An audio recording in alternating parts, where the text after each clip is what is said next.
Sementara itu, banjir akibat luapan Sungai Lematang melanda wilayah Kecamatan 4 Petulai Dangku, Kabupaten Muara Enim, membuat beberapa fasilitas umum dan pendidikan terendam banjir.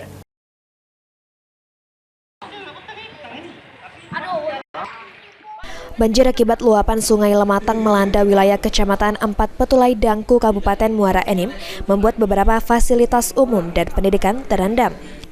Kepala Desa Kuripan, Yon Soni, mengatakan banjir telah merendam wilayah sekitar 5 hari dan sebanyak 250 rumah terdampak yang dihuni sekitar 356 kepala keluarga terdampak banjir. Untuk sementara ini, pelayanan masyarakat tetap berjalan meskipun kantor Kades kebanjiran dengan mendirikan tenda atau posko. Kakaknya 356 kakak, sekitar 250 rumah. Ini kalau untuk yang SD dia belum kebanjiran, tapi sudah diliburkan karena takutnya dengan anak-anak. Tapi untuk SMP dengan SMA sudah diliburkan karena memang sudah masuk kelas.